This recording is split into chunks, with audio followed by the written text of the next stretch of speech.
உங்களுக்கு ரஜினிகாந்த் அவர்களை பர்சனலா தெரியும், அவரோட பர்சனலான ஒரு ஃப்ரெண்ட்ஷிப்பும் இருக்கு. சோ அந்த வகையில ரஜினிகாந்த் அவர்கள் ஒரு பெரிய மைல்ஸ்டோன் டச் பண்ணிருக்காரு. 50 இயர்ஸ் அவர் சினி இண்டஸ்ட்ரியில இருந்திருக்காரு. அது போக இப்ப அவரோட கூலி படமும் ரிலீஸ் ஆயிருக்கு. 50 ஆண்டுகள் திரைத்துறையில் உச்சநிலையில் இருப்பது என்பது சாதாரணமான விஷயம் அல்ல. இவருடைய இந்த கலை பயணத்தின் இடையே பல நடிகர்கள், ஹீரோக்கள் கடந்து போய்விட்டார்கள். நடிகர் விஜய், நடிகர் அஜித், சூர்யா, தனுஷ் இவர்களெல்லாம் வருகிறார்கள். Still Rajini is number 1. திரு அவர்கள் ரஜினிக்கு ஒரு நல்ல நண்பர், ஆலோசகராக இருந்தவர். அவர் சொல்லுவார், ரஜினியிடம் வியக்கக்கூடிய விஷயம் என்னவென்றால் சாதாரணமாக இருப்பார். நீங்கள் இந்த வயதிலும் ஒரு ஹீரோவாக நடிப்பதே பெரிய விஷயம். அதற்கு வரவேற்பு இருப்பது அனைவரும் பெரிய விஷயம். ஒரு மனிதன் புகழின் உச்சத்தை தொட்டவரது, அந்த எளிமை, பணிவு, அந்த புகழை தலைக்கு கொண்டு செல்லாமல் இவையெல்லாம் அவரிடம் வியக்க வைக்கிற குணங்கள். ஷோ அவர்கள் ரஜினி அவர்களுக்கு ஆலோசகரா இருந்தார் அப்படின்ற மாதிரி சொன்னீங்க. நீங்களும் அவரோட ஃப்ரெண்ட்லியா இருந்திருக்கீங்க. திரு ரஜினிகாந்த் அவர்களே சொன்னதுதான், நான் ஒன்றும் புதுசா சொல்ல மிஸ்ஸிங் ஷோ சார் அரசியலுக்கு வரலாம் என்று நினைத்த போது அதன் பிறகு கொரோனா தாக்கம் பெரிய அளவில் ஏற்பட்டது. அதுதான் ரியல் மிஸ்ஸிங், எனக்கு நன்றாக தெரியும். நீங்க சொன்னீங்க இல்லையா, ஷோ அவர்களை ஒரு ட்ரஸ்டட் ஃப்ரெண்டா எல்லாம் பார்த்தாங்க, அவர் மேல ஒரு நம்பிக்கை வச்சாங்கன்னு சொன்னீங்க இல்லையா, அந்த கனெக்ஷன் எப்படி அவருக்கு ஏற்படுது? இல்ல, அவர் பத்திரிகை விமர்சனங்கள் கடுமையாகவும் கூர்மையாகவும் இருக்கும். நண்பர்ன்றதுக்காக அவர் கலைஞரை மென்மையாக செஞ்சார். அவருடைய விமர்சனங்கள் மிக கூர்மையா இருக்கும். ஆனால் தனிப்பட்ட முறையில் மிகப்பெரிய மரியாதை காட்டுவார். 2001, 2011 இந்த 2 தேர்தல்களிலும் அதிமுக கூட்டணியை உருவாக்குகிற முயற்சியில் திரு சோ முக்கிய பங்கு வகித்தார். இப்படி 2 தேர்தலில் திமுகவுக்கு எதிராக செயல்பாடுபட்டாலும் கலைஞர் அவர்கள் சோவை மதித்தார், பெரிதும் மதித்தார். கருணாநிதி அவர்களும் சரி, ஜெயலலிதா அவர்களும் சரி, அவங்க பவர்ல இருக்கும்போது நடிகர்கள் பெருசா பொலிட்டிக்கலி ஆக்டிவா உள்ள என்றாக அவங்க அலோவ் பண்ணல. பட் ஆஃப் லேட் இந்த லாஸ்ட் 5 இயர்ஸ்ல பார்க்கும்போது விஜய் அரசியலுக்கு வராரு, ரஜினி வர மாதிரி இருந்தது, கமல் உள்ள வராரு. இப்ப சூழல் மாறி இருக்கா. இப்ப நம்ம அந்த ஸ்பேஸை பிடிச்சிடலாம் அப்படின்னு நினைக்கிறார்கள். கலைஞர், ஜெயலலிதா அவர்கள் இருந்தபோது இந்த தயக்கம் இவர்களுக்கு இருந்தது.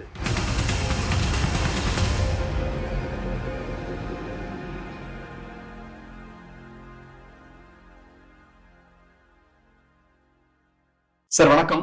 சார் வணக்கம் சார். சார், இப்ப ரஜினிகாந்த் அவர்களை பத்தி உங்ககிட்ட கொஞ்சம் பேசலாம் அப்படின்ற மாதிரி யோசிச்சிருந்தோம். உங்களுக்கு ரஜினிகாந்த் அவர்களை பர்சனலா தெரியும், அவரோட பர்சனலான ஒரு ஃப்ரெண்ட்ஷிப்பும் இருக்கு. சோ அந்த வகையில ரஜினிகாந்த் அவர்கள் ஒரு பெரிய மைல்ஸ்டோன் டச் பண்ணிருக்காரு. 50 இயர்ஸ் அவர் சினி இண்டஸ்ட்ரியில இருந்திருக்காரு. 5-10 இயர்ஸ் அங்க தாக்கு பிடிக்கிறதே பெரிய விஷயம். 50 வருஷம், half a century அங்க சினி இண்டஸ்ட்ரியில இருந்திருக்காரு. அது போக இப்ப அவரோட கூலி படமும் ரிலீஸ் ஆயிருக்கு. சோ ஓவரால் அவரோட இந்த பயணத்தை எப்படி பாக்குறீங்க? நிச்சயமாக ஒரு பிரமிக்கத்தக்க பயணம் என்றுதான் நான் பார்க்கிறேன். நீங்கள் சரியாக சொன்னது போல ஒரு சரியான புள்ளியில் அதை தொடங்கினீர்கள். இந்த கேள்வி, ஒரு மனிதன் 50 ஆண்டுகள் திரைத்துறையில் உச்சநிலையில் இருப்பது என்பது சாதாரணமான விஷயம் அல்ல. இவருடைய இந்த கலை பயணத்தின் இடையே பல நடிகர்கள், ஹீரோக்கள் கடந்து போய்விட்டார்கள். முத்திரை பதித்தார்கள். அவர்களும் வெற்றி படங்கள் கொடுத்தவர்கள் உண்டு. நண்பர் மோகன் அவர்களைப் போல திரைப்பட நடிகர் மோகன் ஒரு பீரியட்ல பீக்ல இருந்தார். பார்த்திபன் இருந்தார். அப்படியே ஹீரோக்கள் வந்தார்கள். பாக்கியராஜ் திரைக்கதையில பெரிய மன்னனாக இருந்தவர், ஹீரோவாகவும் இருந்தார். பாரதிராஜா அவர்களுடைய சில வெற்றி படங்களுக்கு பின்னணியில் இருந்தவரே பாக்யராஜ் என்று சொல்வார்கள். பாரதிராஜா சிறந்த இயக்குனர், வித் டியூ ரெஸ்பெக்ட் நான் சொல்லுகிறேன். திரைக்கதை, screenplay is very important, playing an important role. அதை வடிவமைப்பதிலே சிறந்தவர் என்று பெயர் எடுத்தவர் பாக்யராஜ். அவர் வந்தார், ஹீரோவாகவும் வந்தார். அவர் போகிறார். சோ பல ஹீரோக்கள் during this period they were passing கிளவுட்ஸாக அவங்க போய்கொண்டிருந்தார்கள். ஒரே காலத்தில் இவருக்கு முன் நடிக்க வந்த கமலஹாசன் அவர்களும் இவரும் நிலைக்கிறார்கள். இவர் சூப்பர் ஸ்டாராகவே நிற்கிறார். இதன் பிறகு சில நடிகர்கள் காலூன்று மேவர்களாக தலை தூக்குகிறார்கள். நடிகர் விஜய், நடிகர் அஜித் இப்படி வருகிறார்கள். சூர்யா இவர்களெல்லாம் வருகிறார்கள். தனுஷ் இவர்களெல்லாம் வருகிறார்கள். இதே காலகட்டத்துல ஒரு 10 ஆண்டுகளுக்கு முன்பே வந்து விடுகிறார்கள். 10 ஆண்டுக்கு முன்னாடியே இருக்கலாம், வந்து விடுகிறார்கள். Still Rajini is number 1. Still Rajini தான் சூப்பர் ஸ்டார். யாரையாவது ஒரு அடைமொழி கொடுத்தால் கூட சூப்பர் ஸ்டார் என்பவர் ஒருவர் தான் என்று அந்த நடிகர்கள், பிற நடிகர்கள் ஒப்புக்கொள்ளுகிற நிலையில அவர் நிற்கிறார். நீங்கள் ரஜினி இப்ப முள்ளும் பலரும் ஜானியிலும் என்ன வரவேற்பை பெற்றாரோ அதே மாதிரி இன்றும் அந்த வரவேற்பை பெறுகிறார், அதே ஆரவாரத்தை பெறுகிறார். அதே போல ரஜினியினுடைய ரசிகர்கள் வட்டம் என்பது 10 வயதில் தொடங்குகிறது. அதாவது சினிமாவை ஓரளவு புரிந்து கொள்ளுகிற வயதில் ரஜினியினுடைய ரசிகர்கள் தொடங்குகிறார்கள். அதற்கு கீழான வயதிலும் இருக்கிறார்கள். நீங்கள் ரஜினி என்று ஒரு சிறுவனை போட்டோவை காட்டினால் ரஜினி என்று சொல்லுகிறான், ரஜினி அங்கிள் என்று சொல்லுகிறான். ஆனால் அந்த வயதில் தொடங்கி அவர் வயது வரை அவருக்கு ரசிகர்கள் இருக்கிறார். நீங்கள் இந்த வயதிலும் ஒரு ஹீரோவாக நடிப்பதே பெரிய விஷயம். அதற்கு வரவேற்பு இருப்பது அதைவிட பெரிய விஷயம். ஆகவே அந்த நம்பர் 1 இடத்தை நீண்டகாலம் தக்க வைத்துக் கொண்டிருக்கிறார். அதற்கு பல காரணங்கள். அவருடைய உழைப்பு, மக்கள் தங்களில் ஒருவராக அவரை பார்ப்பது, இரண்டாவது நல்ல கேரக்டர் எடுத்தாரு, நல்ல ஒரு ஆக்ஷன் ஹீரோ, இதெல்லாம் வெவ்வேறு காரணிகள். ஆனால் நான் வியப்பது, ஒரு மனிதன் புகழின் உச்சத்தை தொட்ட பிறகு அந்த எளிமை, பணிவு, அந்த புகழை தலைக்கு கொண்டு செல்லாமை, இவையெல்லாம் அவரிடம் வியக்க வைக்கிற குணங்கள். இன்றும் அதே பணிவோடு தான் இருக்கிறார்.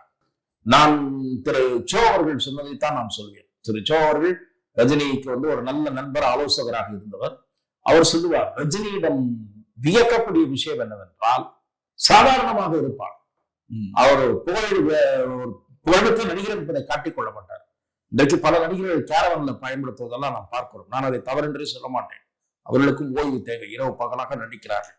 ரஜினி பல படங்களில் நடித்த போது திரு எஸ்பி உட்பட பலர் சொல்ல கேள்விப்பட்டிருக்கிறேன். சாதாரணமாக அப்படி துணியை வைத்து விட்டு ஏதாவது படுத்து விடுவார்கள். ஒரு சின்ன சேர்ல கூட காலை மடக்கிட்டு சோபா மடக்கிட்டு படுத்துருவாருன்னு சொல்லுவாங்க. கிடைத்த ஓய்வு எடுக்க வேண்டும் என்று கருதினார்.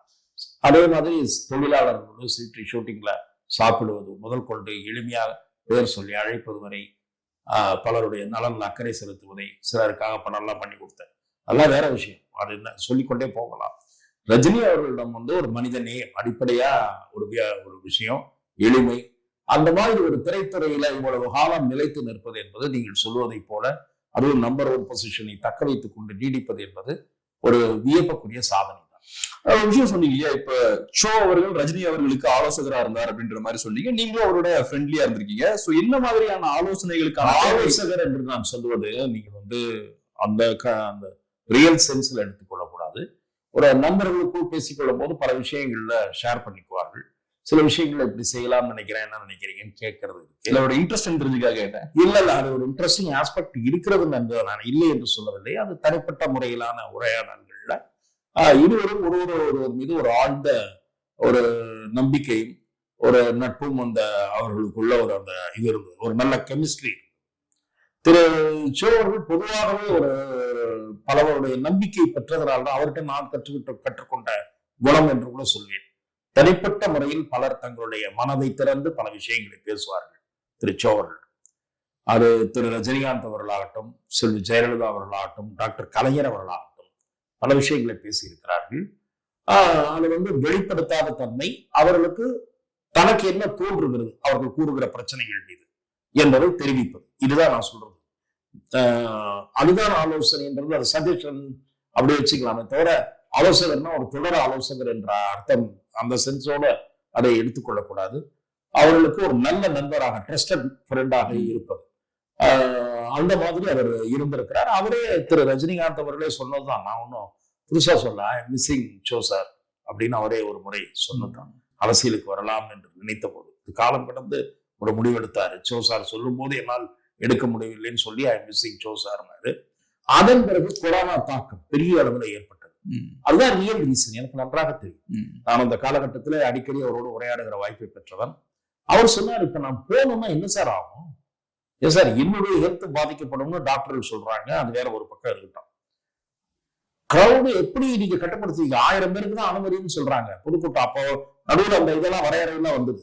நீங்கள் பார்த்திருப்பீர்கள். அரங்க கூட்டம் ஒரு இருக்கைக்கு அடுத்த இருக்கை காலியாக வைக்க வேண்டும். அதன் இருக்கைதான் நானே ஒரு நூல் வெளியீட்டு விழா அப்படிதான் நடத்தினேன். கொரோனாவுடைய 3வது அலைவரிசையின் போது என்னுடைய புத்தகம் வெளியிடப்பட்டது பாரதி வித்யா பவன்ல. அப்படிதான் இந்த நிகழ்ச்சி நடத்தப்பட்டது. ஆனால் அவர் ரஜினிகாந்த் அவர்கள் அப்படி நடத்த முடியுமா? அரசியலுக்கு வருவதன் முடிவெடுத்தார். ஆகவே அந்த முடிவு அவர் செயல்படுத்த முடியாமல் போனது அவருக்கு. அது சில பேர் வேற காரணங்களே என்று நினைத்து பரிகசிக்கிறார்கள். நான் அதை ஏற்கல. ஏனென்றால் அது உண்மையாகவே அவர் அப்படித்தான் மக்கள் நலன் கருதிதான் அந்த முடிவெடுத்தார்.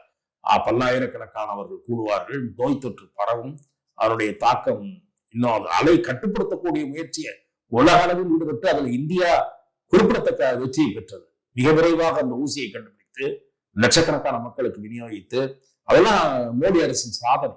ஆகவே பெரிய ஒரு நோய் தொற்று பரவி வருகிற நேரத்துல அந்த நேரத்தில் அவர் அரசியல் வேண்டாம் என்று எடுத்த முடிவை சிலர் விமர்சித்தது என்பது சரியல்ல என்பது என்பார்.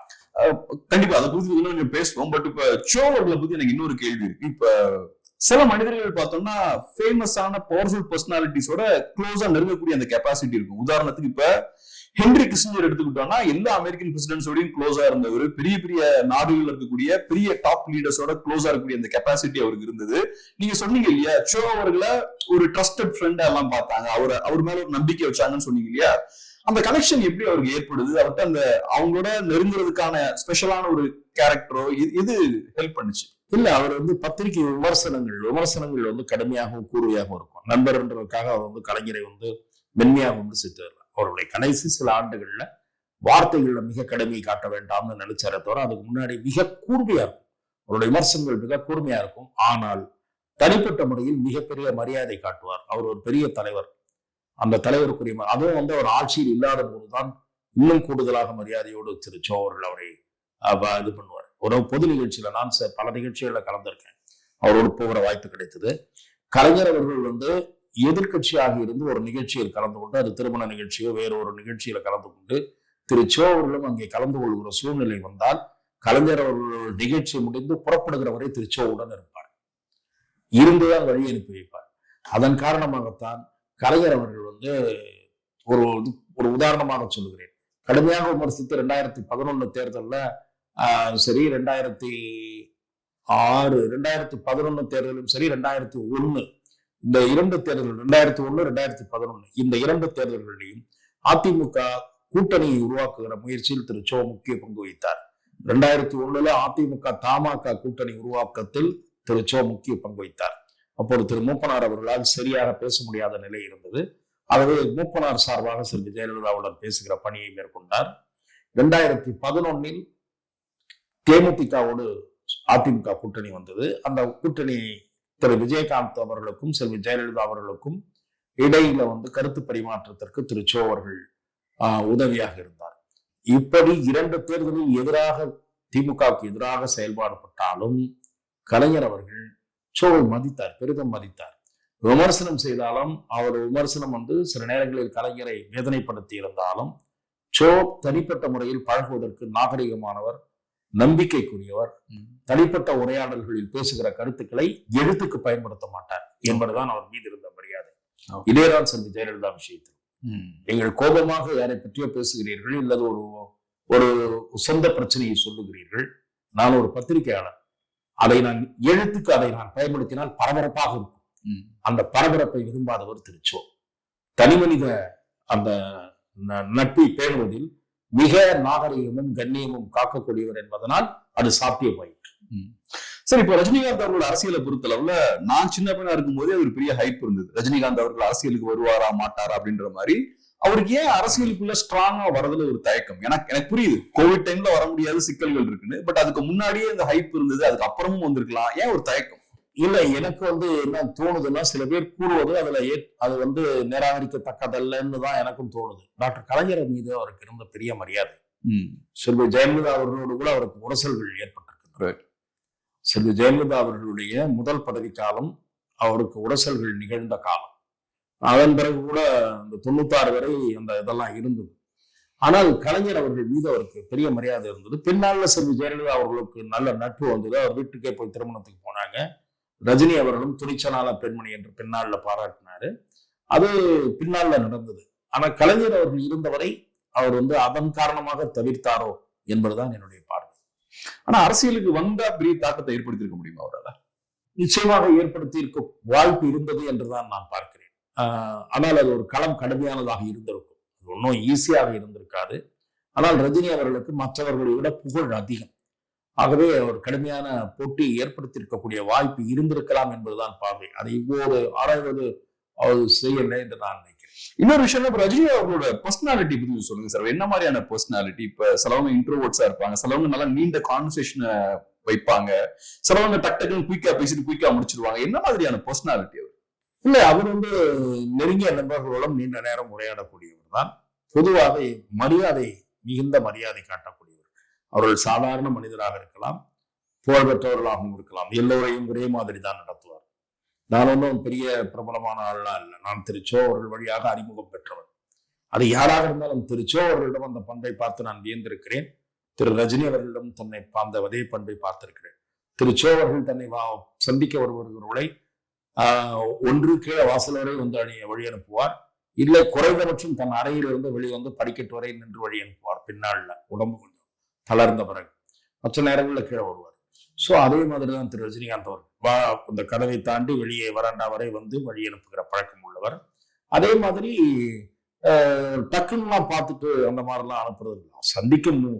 சந்திக்கக்கூடிய வாய்ப்பை பெற்றவர்கள், மனம் விட்டு உரையாடக்கூடிய அந்த ஸ்பேஸை அளிக்கக்கூடியவர் தான்.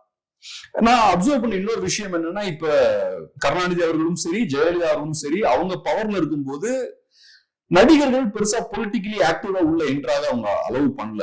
உதாரணம் என்னன்னா, விஜய் அவர்களை கூட டஃபா தான் டீல் பண்ணாங்க. அதே மாதிரி ரஜினி அவர்களையும் நீங்க சொன்ன மாதிரி ஜெயலலிதா அவர்களோட சில முரண்கள்லாம் இருந்தது. பட் ஆஃப் லேட் இந்த லாஸ்ட் 5 இயர்ஸ்ல பார்க்கும்போது விஜய் அரசியலுக்கு வராரு, ரஜினி வர மாதிரி இருந்தது, கமல் உள்ள வராரு. இப்ப சூழல் மாறி இருக்கா? சினிமாக்காரங்க உள்ள கலைஞர் ஜெயலலிதா இல்லாததால் தங்களுக்கான ஒரு ஸ்பேஸ் இருப்பதாக நினைக்கிறார்கள். அந்த நினைப்பு தான் இப்போ, அதுதான் ஒரு காரணம், முக்கியமான காரணம் திரு விஜய் அவர்கள் வருவதற்கு. கலைஞர் இல்லை, ஜெயலலிதா இல்லை. திரு ஸ்டாலின் கால் ஊன்றி விட்டார், மக்கள் ஆதரவோடு வந்து விட்டார். ஆனால் அதிமுக அம்மையார் மறைவுக்கு பிறகு இன்னமும் கொஞ்சம் நிமிர்ந்து நிற்கவில்லை. 60 சீட் வந்திருக்கிறதை நான் குறைத்து மதிப்பிடல. ஆனால் இப்போது அது பலவீனப்பட்டிருக்கிறதோ என்கிற ஒரு தோற்றம் உருவாகி இருக்கிறது. ஸோ ரைட் டைம், இப்ப நம்ம அந்த ஸ்பேஸை பிடிச்சிடலாம் அப்படின்னு நினைக்கிறார்கள். கலைஞர் ஜெயலலிதா அவர்கள் இருந்தபோது இந்த தயக்கம் இவர்களுக்கு இருந்தது, கவலை, அல்லது நம்ம வெற்றி பெறுவோமா என்கிற சந்தேகம் இவர்களிடம் இருந்தது என்பது உண்மை. கடைசி ஒரே கேள்வி சார், இப்ப ரஜினி அவர்களை பொறுத்தளவுல தமிழ் சினிமாவுக்கு அவரோட யூனிக் கான்ட்ரிபியூஷன் என்னன்னு சொல்லுவீங்க? தமிழ் சினிமா உலகத்துல ஒரு மிகப்பெரிய ஒரு என்டர்டைன்மெண்ட் ஆர்டிஸ்ட். மிகப்பெரிய ஒரு படம் போனா ஜாலியா படம் ஃபாஸ்டா மூவ் ஆகும். நல்லா ஒரு 2 மணி நேரம் மனம் விட்டு சந்தோஷமா இருந்துட்டு வரலாம். அது பேத்தாஸ் கதையிலையும் அவர் நடித்திருக்கிறார். மக்களை கவர்ந்த ஒரு நடிகராக, மக்கள்கிட்ட ஒரு ரஜினின்னா ஒரு ஈர்ப்பு, அந்த ஈர்ப்பு முக்கியம் சார். எம்ஜிஆர் இருந்ததே வந்து பெரிய அந்த கரிஸ்மா என்று சொல்லக்கூடிய ஈர்ப்பு. அப்படி மக்களை ஈர்க்கிற ஒரு கலைஞராக அவர் இருக்கிறார். அதுதான் சிறப்பு. இவர்கள் படம்லாம் வெற்றி பெறலாம், நான் யாரையும் குறைத்து மதிப்பிடல. விஜயோ சூர்யாவோ இவர்கள் படம்லாம் வெற்றி பெறலாம். ஈர்ப்பு இஸ் மோர் இம்பார்ட்டன்ட். கரிஸ்மா, இந்த கரிஸ்மா உள்ள நடிகர் ரஜினிகாந்த். ரொம்ப நன்றி சார். பிஸியான டைம்ல அருமையான ஒரு பெரிய ரொம்ப நன்றி. வாய்ப்புக்கு நன்றி.